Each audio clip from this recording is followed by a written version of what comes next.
Hello everyone, this is Tom Fox. I'm the Compliance Evangelist, and I'd like to welcome you to 1 Month to Better Third-Party Management. This month's podcast series is sponsored by Opus. Opus helps free your business from the complexity and uncertainty of managing the risks associated with your customers, vendors, and third parties. By combining the most innovative third-party risk management and know your customer compliance SaaS platforms with unparalleled data solutions, Opus turns information into action so your business can thrive.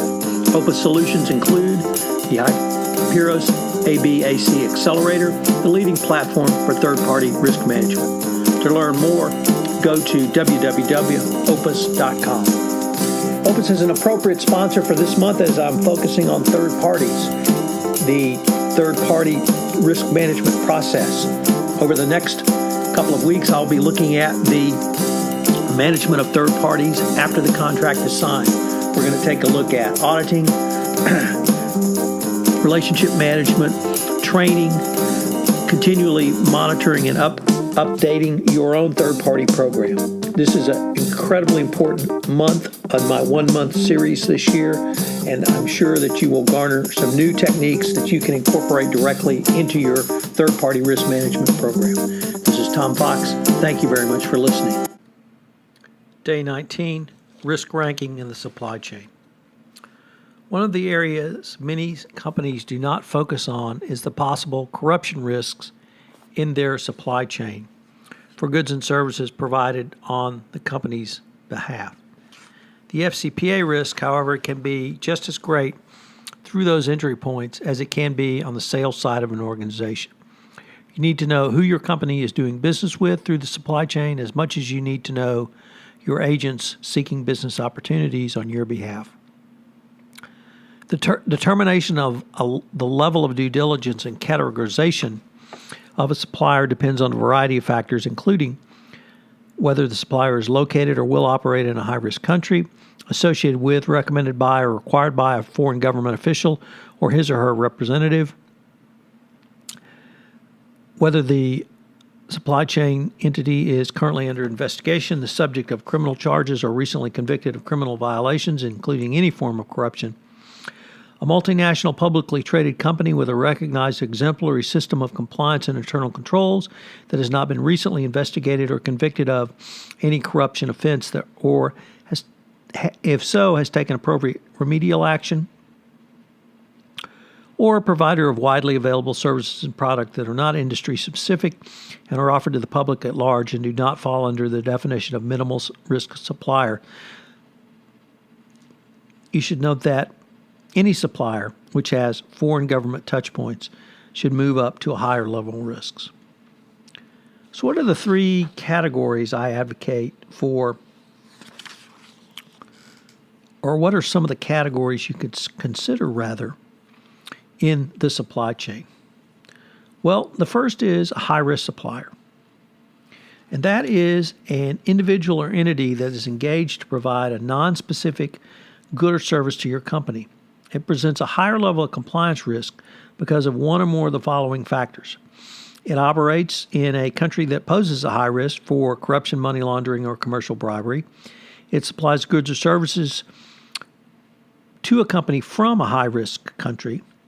It has a reputation in the business community for questionable business practices or ethics. It's convicted or has been alleged to have been involved with illegal conduct and has failed to take effective remedial actions. Finally, it presents one or more of the following factors, in which case you should take a look at. It's located in a country that has inadequate regulatory oversight, and it does not have an appropriate anti-corruption law. It's in an unregulated business. Its ultimate or beneficial ownership is difficult to determine. Your company has an annual spend of some large amount, say $100,000, with the supplier. It was established or registered in a jurisdiction where the ownership is not transparent or that allows for ownership in the form of bearer shares. That still exists in many countries today. Take a look at Switzerland. It is registered or conducts business in jurisdictions which do not have robust anti-corruption, anti-money laundering, or anti-terrorism laws comparable to those in the United States or the United Kingdom. And finally, it lacks a discernible business history. Conversely, a low-risk supplier is an individual or a non-publicly held entity that conducts business such in a manner such as a sole proprietorship, a partnership, or a privately held corporation, and is located in a low-risk country. An indicia of a low-risk supplier includes supplies goods or services directly to a company in a low-risk country, where you have an annual spend of less than $100,000 with the supplier.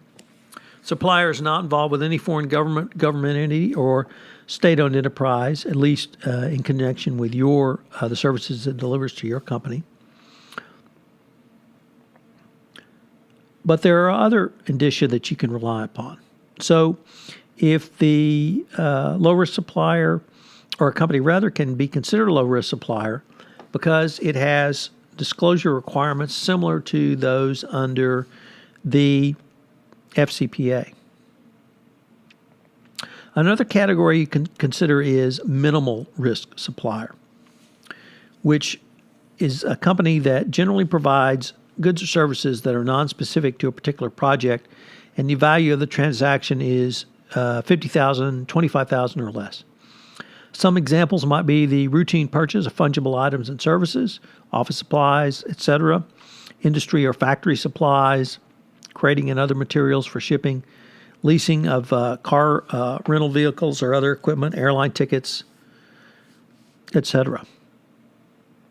But the key here is, one, the dollar spend, and two, the supplier product. And finally, even below that are common products and services that are not industry specific, offered to the public at large, and do not even fall under the definition of a minimal risk supplier. So things like pizzas. How often do you buy pizzas for an office outside the United States? Another food delivery, florists, magazines, daily limousines, taxis. What I suggest you do with suppliers, or companies rather, that come into contracts with your company in the supply chain, is that you risk rank these.